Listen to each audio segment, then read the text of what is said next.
So today I'm joined by Richard Blank, the Chief Executive Officer of Costa Rica's call center since 2008.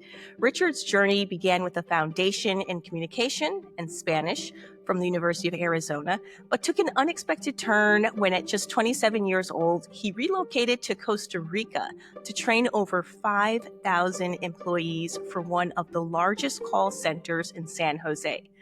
What started as a bold career move evolved into an entrepreneurial journey that has now seen him train over 10,000 bilingual telemarketers, combining his communication expertise with cultural intelligence to build a thriving international business. Beyond his professional achievements, of course, Richard's a great personality, but his passion is about giving back. He's a keynote speaker for Philadelphia's Abington High School and endows a scholarship each year for students planning to study world languages.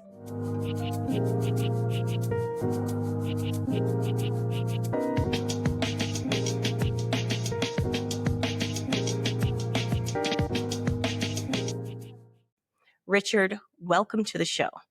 I am so happy to be with you and your audience today, Jamilia. This is amazing. I love your show and the fact that I'm a guest. I'm hoping to shed some light and give some great advice. Well, I'm hoping to listen to your story and learn from your story. And we always start, with the beginning. What really happened in the beginning and what caused you at 27, such a tender age, to make this bold move. Can you take us back then to there, and what really was the impetus for this decision? Of course, it was building on momentum. So it wasn't just a split decision. It was one of those things that you felt comfortable with because you know the odds were in your favor. My favorite class in high school was Spanish. And unlike a lot of my friends that went to medical school or law school or followed in certain steps scholastically or through family pressure, I got past that guilt and I decided to believe in humanities. And by learning a second language, it just opened so many doors, and I could be the only one that could do it. And so I was getting so much positive reinforcement from the Latino community. So then fast forward to 27 years old, I had this 1 in a million opportunity to come to Costa Rica for just a couple months, teach English at a friend's call center. But you know when you get the chills, you know when the sixth sense kicks in, my Kentucky friend, you know when it's time to make that bold life decision, which if you don't do it, you're going to regret it for all of your days. And so I knew that this was my destiny. My intentions were honorable and it was done with good faith. So it was very easy for me to take that next step and to become an expatriate. So you and I have that in common, that whole teaching English abroad as sort of like the door or the gateway to the experience. So I was 19, I went to China to teach English, but I mean, I can tell you that the feeling of being in that environment, and I'd love to hear your thoughts about this. You probably can remember a lot of details, can't you, about that first experience in teaching English abroad? You know what? I saw it as extreme good faith. If you see someone that hits the gym, you admire their muscles, or someone that can play the violin or paint. But languages, if you have invested your time with the structure and the discipline and the years, when someone else comes to you as well, it's really just an exchange of ideas and as I say, good energy. And so for me, even though I have an accent because I'm from Philly, I just can't kick it. But my grammar, my vocabulary, learning the culture, asking clarification questions without embarrassment just to make sure I'd rather do the right thing than the wrong thing twice.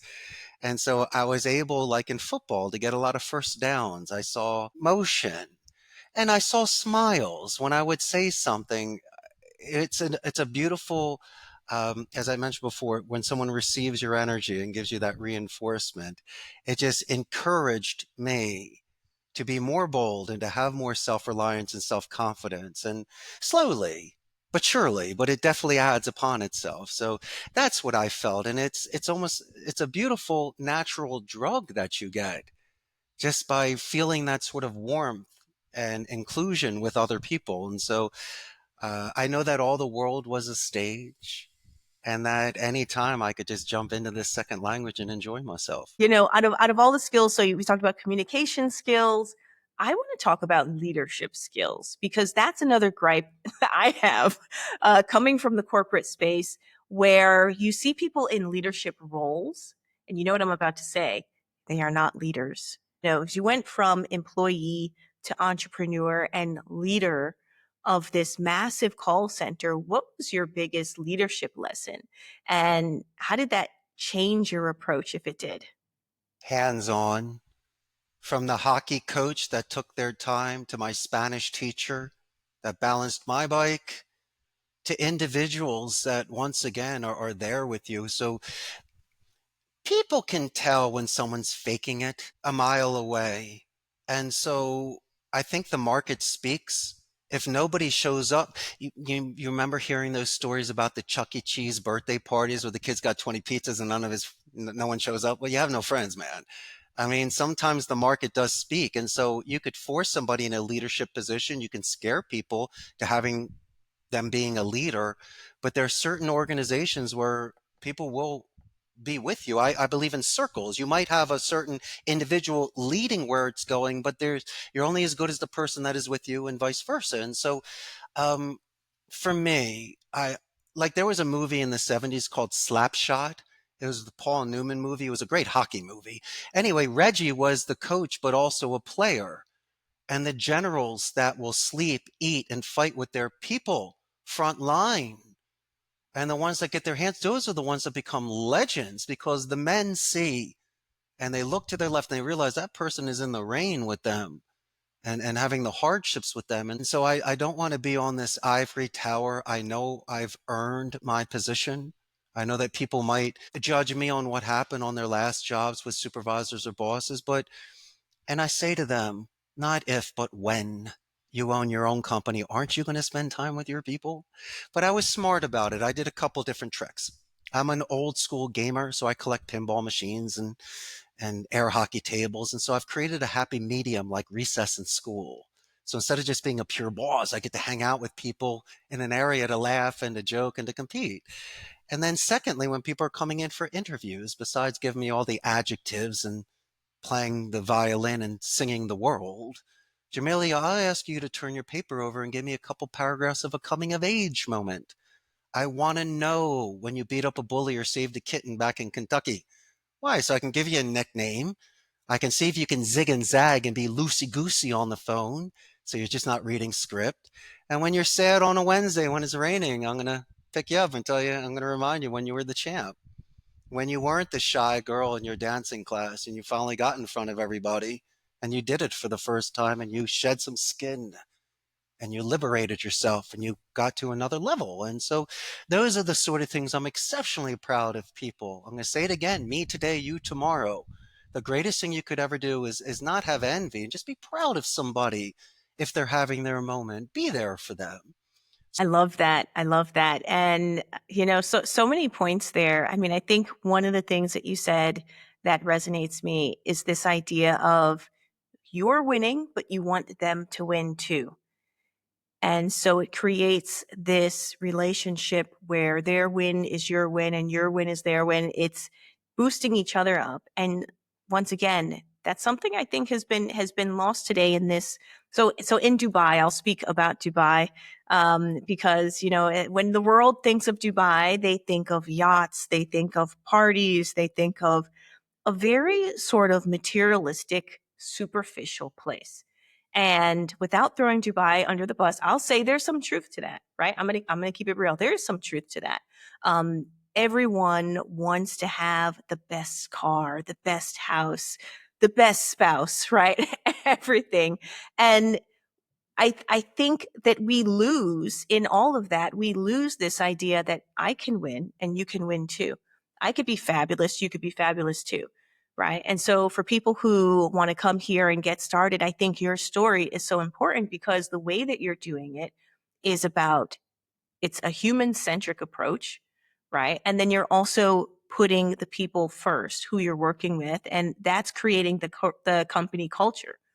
So like, adding pinball machines and jukeboxes into your company culture it's fascinating, but it's part of who you are. And like you said, you don't have to keep a mask on. That's right. You can come from, a place of authenticity and show people that, and maybe that helps them be who they are too. 100%. It's like a feral cat. They see you, and little by little they approach you, and then finally you can give them some milk and pet them. And so they've just been bruised, and they've been in some environments where people were cancers, and they had terrible supervisors that just took away any sort of self-respect. Richard, I have a tough question for you Okay. now that we've talked about the journey. Now here comes the tough stuff. Yeah. So one thing you and I both know is that entrepreneurship is really tough, right? So I can tell you, being just totally honest, just yesterday, 2 days ago, wasn't a good day. It wasn't a good day, and we go through these cycles of like mountains and lows and mountains and lows, and it changes you. I mean, I can't say that today I'm the same person that I was 4 years ago. I'm definitely not. What what happened in your journey? Was there any sort of pivotal moment where it really shook you to your core and really changed you? Disappointment over anger.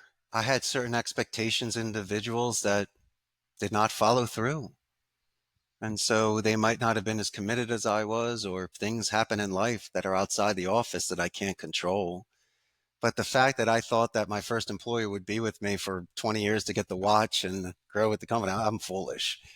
I made some mistakes by bringing outside supervisors when I should have, back in the day, promoted more from within because of the people that had the respect for them. And so I made certain mistakes in regards to individuals where it was the right bus, just the wrong seat.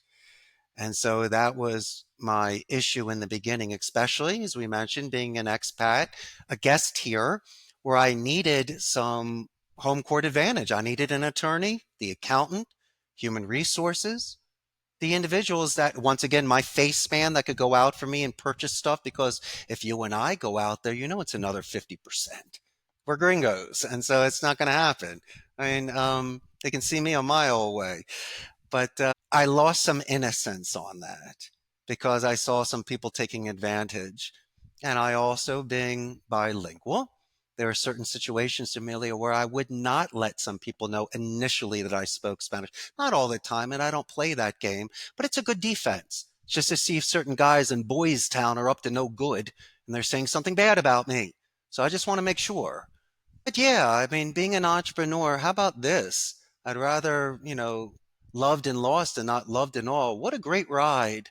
And there's so many romantic deaths. You have them every day, from being elated to being depressed. But I tell you what, I'm going to say this. At the end of the day, you're going to be just fine. You'll always have a roof over your head. You always have a full belly. You got a bunch of people that love you to death. You'll never be destitute. And so if we're just gauging it on unrealistic expectations or what society says, and then you're way off. I kind of do the woo way. I don't like resistance. I'll let the wind and the current and gravity take me sometimes. I'll get a little bit of a, on a boat. I'll have the rudder, but I'll allow sometimes things to take me in a certain way and just let things happen naturally. I'll let it glaze over me. I'm not going to avoid the bad thought, or I'm not going to let it fester. But if it's just got to go through me for a little bit and then just go away, it's a healthy thing. Just rake it through, get the rocks out. And it's about a boxer. It's going 15 rounds. Come on, it's about going the distance. You're athletic. You know what it feels like when you get the pain in the legs or in the back and the arms in the gym or when you're running. And as a hockey goalie, my legs would kill me in the third period, but you still got to persevere. And so you find the magic, that 20%, that the only way you could get it is to be on the high seas, in the desert, or in the forest. What gets inside of you to get off that mountain and survive, or as Chuck Wepner did against Ali, go the distance and you become Rocky. And so in order for us to get there, Jamili, we needed to be tested. And I'm sorry what happened to you the other day, but guess what, kiddo? It didn't break you. That's the thing. It didn't break you. And no one bats 1,000. And so I'm glad we hear your successes and you read your bio. It's incredible. But then again, only so many people get to see those tough times when you had to pick yourself back up and look at yourself in the mirror. And I'm so proud of you for that. I hope you make your bed in the morning and you can look at your eyes in the evening and put your head on a pillow and have simple thoughts, because you never really want to have a heavy heart. You always got to eliminate, and we spoke about this before going live on the podcast, eliminating that weight. Because if you can do that, then you're capable of doing almost anything. I think it's so important for people to hear us talking about the difficult times, right? Like a lot of people get on like, oh yeah, done this, moved to Dubai and, did this and, 10,000. He's like, okay. But what did it take? Like, what did it cost? How did that feel? How many times did you have to get back up? Because I never want anyone to listen to me or read a book or anything and say, oh, it's easy. If anything, I'm telling you it's not easy. I'm telling you it's not easy. I'm telling you it's worth it, but I'm telling you it's not easy. And you're saying it's not easy, but it's worth it. And I think, what you're saying, I mean, what really resonates with me is this idea of the journey and how it makes you and how that's what life is. Like we're not, I mean, yeah, we like yachts, right? Okay. We like champagne, but we're not doing it just for that. We're doing it because it is the exercise, it's the routine, and that's where you build yourself. And for our listeners who are at that critical decision point, whether to stay in their comfortable but unfulfilling jobs or take a leap towards something new and maybe unknown, what would be that final piece of wisdom that you would share with them? 40 hours is part-time, 80 hours is a full-time job, 100 hours you're a beast. And so I think you can dip your toe in the water, still be responsible with your family and your current job, but be bold and be brave. You need to drink life, because the worst thing to do is to regret certain things. I was extremely realistic. Some people say it took too long. I started my business at 35. You want to know why, Jamilia? I'll be honest with you. I was very immature, still am immature, but I also needed to work on my impulse control. So I would have not been the same boss at 25 than at 35. And so sometimes I believe responsibilities need to be done at certain stages of life when you are ready for it. Now, at the time that you did this, I want to know, because I certainly felt pushback when I moved abroad, and people who are in your familiar circle, your family, your friends. Did anyone say to you, "You're crazy"? Like, why are you doing this? All day long. But come on, you and I dance in the rain. And we're the first people to walk across the dance floor to ask someone to dance. And then the next thing you know, the 80s movie hits, and it's great. Um, you have to live life as a romantic. You have to see it as a poet, because my good friend, we only get 100 years, and we have to decide what we want to do with this time. And I said it earlier, a lot of us have preset plans. It might seem comfortable at the time, but then again, you're never challenged. And there are some people like my great grandparents that came to the United States at the turn of the 20th century from Eastern Europe. They went to New York City, they were in the garment industry, they learned English, made our money during the Depression. And so when I had to make my argument to my parents in regards to what I wanted to study in my life, I said, think of great grandpa. Seriously, we wouldn't even be here today if it weren't for him. Jamilia, we're nomads. Sometimes it's in our blood. And even though we might be the only person that stands out in this brand new environment, we might be the first that they're meeting. It means all the things in Kentucky and Philadelphia, it doesn't matter now where you're at. And so in essence, you're stripped down to pure essence and your depth, and just to see if you are capable, just in a very basic way, have the ability to communicate with others. And what a game to play. And people forget, like it's so funny, like when I mention this idea, and you have done this idea, but this idea of building a business abroad, it sounds like the most wild and crazy thing when you raise it to someone. Like, why don't you move to another country and start a business or start something different, right? Do something new. And people are just floored by the idea. But as you mentioned, you know, America was built on that. And then, there's so many different cultures and people around the world that do just that. Every single day, they decide that they want something bigger, better. They want to build legacy for their children. They pick up everything that they know and they take it with them and they go to another country to start something new. And I love, this story about what you did, and particularly the language barrier part, because for many people, language barriers can be intimidating. So how did you face that head on? Right, coming from Philly, you did have some language background, but what really was that process like? Take us through it. You can't do Duolingo or just study phrases or just listen to passages. I had to do it the old school way. I had to study my grammar for at least 6 months. I had to watch the movies, read the books, sit with people, have coffee, talk in Spanish for a couple hours. And then my junior year, I lived in Spain. So throw me in the deep end. I had to learn how to swim. You can't spin it. You had to learn it. It had to be done.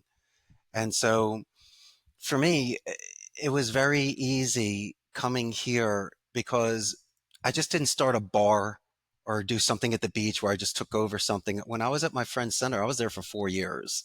So, Jamilia, I learned the business from the inside out, not at sea level.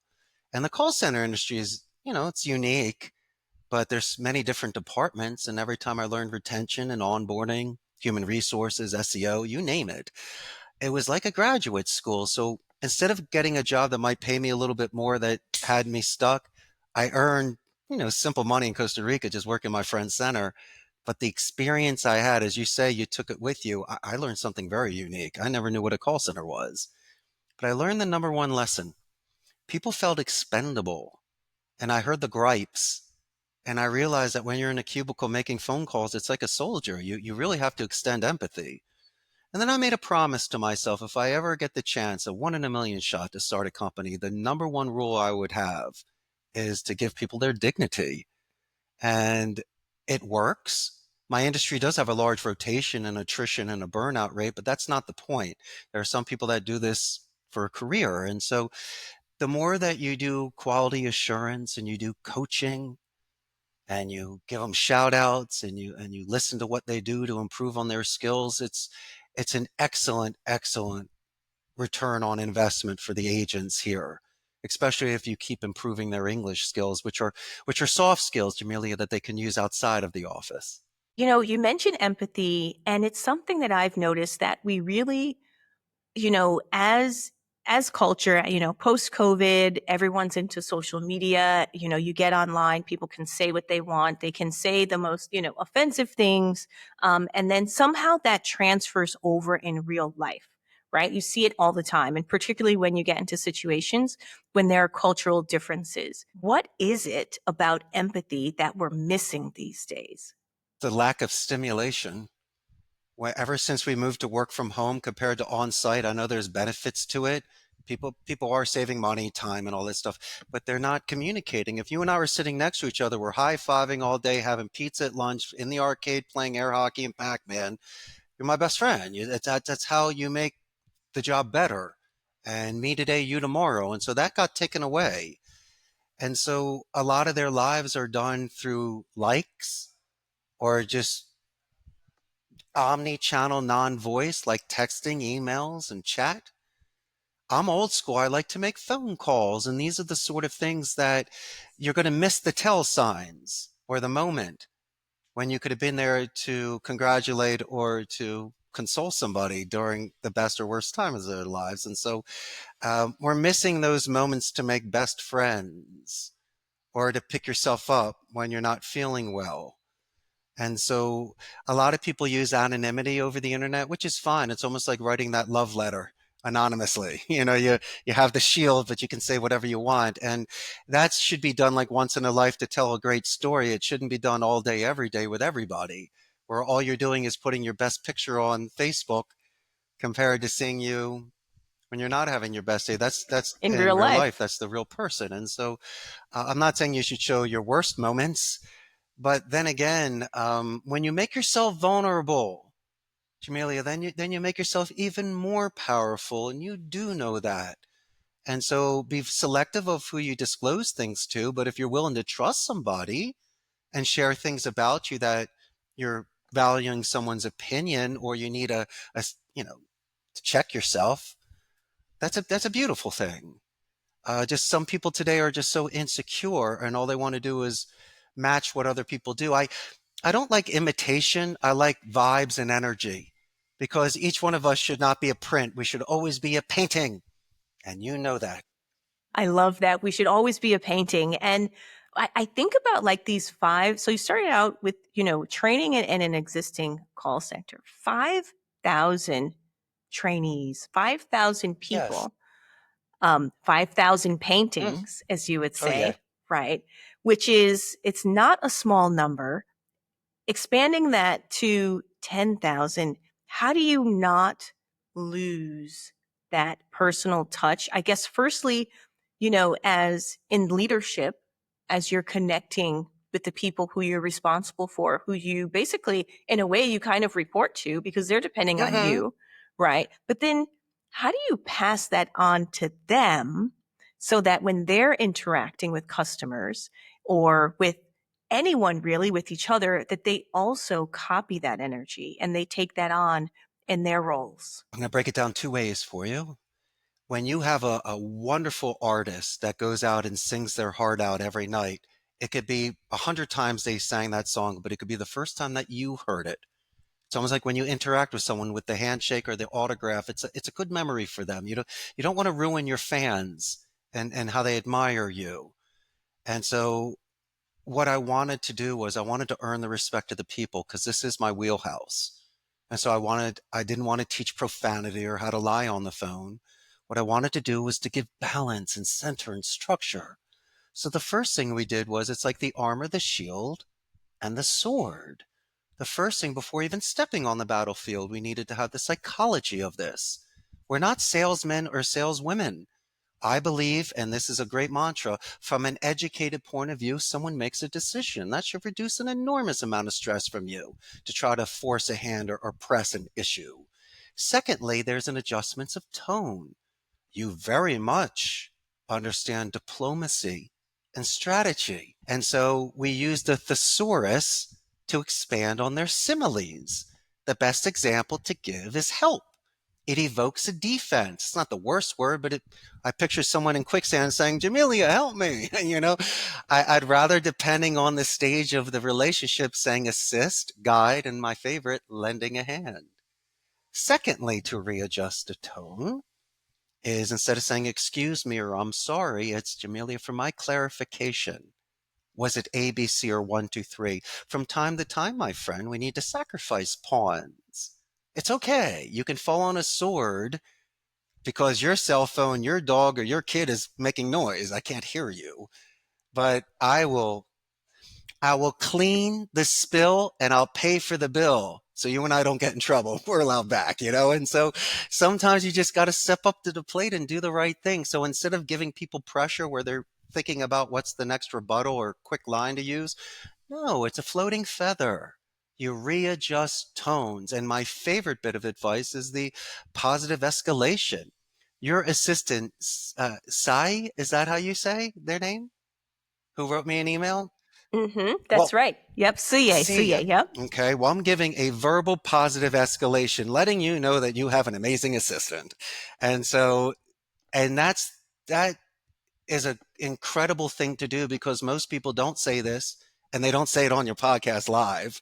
And so I just wanted to make sure that your entire team gets its due, because when I call your company back and I need to speak with you, this individual not only will give me the past that fits and transfer to you, but will tell me your schedule, when an anniversary is coming, or what I can do to keep adding magic to it. And so building a proper pipeline and speaking to the right people, understanding boundaries, knowing their company culture, that's how you, if you want to call it sales, but to me, it's relationship building. And so I'm reducing an enormous amount of pressure and stress and distraction from people that are making carpet bombing calls, or they're doing, we call it desert pitching, where they talk so much there's no oasis or any sort of water in the desert. Another question. I mean, I think, well, first of all, let me just say, um, the fact that you remember a team member's name and then acknowledge the person. I think that that is rare today. Like going back to the point about empathy, right? Um, yes, there's business. Yes, there's sales. But at the end of the day, all of this is about human connection. I mean, I think that's what I'm hearing from you is that when you strip away the business, you strip away the titles, you strip away all of this, the entity needs to maximize profits and so on and so forth. You're going back to the core principles of how do people hear messages? How do they receive messages? And like the nuances that you mentioned earlier are so tiny grammatically, but make such a huge difference to the listener, right? And I really think a lot of that, I don't know, I may be old school, but I don't know how can we get back to that? Because it seems like so much of that is lost today. And it's nothing, not saying anything bad about today's generation that's coming up, and it's not their fault. They're, thrust into this world of social media. But when you get on the phone with someone or when you're communicating via text like ManyChat, maybe I don't know if your team uses ManyChat where you're working in the DMs and you're communicating with people, how do you still make that person feel nice if they're not listening to you on the phone but you're communicating via text? Hmm. Well, it depends on the stage of the relationship. For me, some of the suggestions I give to people is to call the balls and the strikes. Seriously, you got to be sometimes forthright with somebody, but not every time. And you might need to cash in your chips. Like if you and I've been working together for 6 months and everything's great, one day I'm gonna be like, Jamilia, come here for a second. Listen, ABC is not one, two, three. But since you respect my opinion, on the down low, I'm telling you as a friend, you'll take it. And sometimes you got to give guilt. Jamelia, come on, you're out of character today. Why don't you say good morning to me? And you're better than this. Come on, I saw 44 the other day. You've only done 12 today. And so your best friends or certain people can be a straight shooter with you. It can't be misinterpreted if you have a luxury of a track record in a relationship, but there is an enormous amount of miscommunication that is done via texting. If you're writing in caps or just one word answers, or the worst thing people say is you're latent. It takes you too long to answer. People find that as a huge insult. People don't like to be left on red. That's for sure. That's what they call it, being left on red. They don't like that. But They if do there's a not like that. preventative measure, you go, listen, Richie, I'm going to be busy for the next 3 hours. I'll get back to you at least before the end of business. Then I know. Then I know that at least sometime today you're going to say something. So at least I like tentative. I like things in pencil over pen. And so when I'm making meetings with people, I say, okay, we got a Thursday at 9:30, but it's tentative in case something comes up, we can adjust it so you don't feel like it's a deal maker or deal breaker. So I've had to redo appointments with people before because sometimes things come up. And so, as I mentioned, flexibility is great where everybody can leave something on the table where it's not too much leverage in one direction. Yeah, for sure. You have to be flexible. Thinking about this idea of like assertiveness, that's also something that I think people need to learn. I just think there's a whole host of communication skills, right? That maybe coming from certain professions, we're not we're not comfortable with, we're not taught. After a while, you learn to be comfortable with being in the center of attention or being assertive or having your voice heard. And I think that that's something people need to learn. How would you suggest that people learn these sorts of communication skills? Just like your amazing book that you wrote, it's dedicated practice. You just didn't sit down and write a book. You had to write for years prior to your publication. And so anytime you go above and beyond what school asks you or the gym or your friends, obviously you're training for it. You're going to win. And once it becomes habit, you don't even have to think about it at that time. You're almost on autopilot.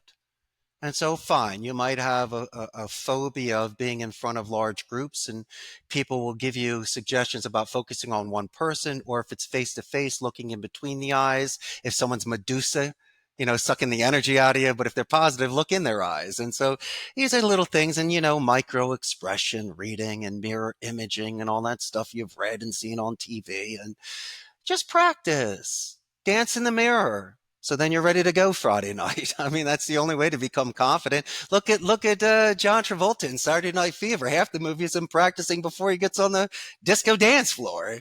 Remember in the beginning of the movie, he was dancing down the street with paint cans. And so if you can live your life dancing down the street with paint cans, listening to the Bee Gees, then you're going to be more than prepared to do anything.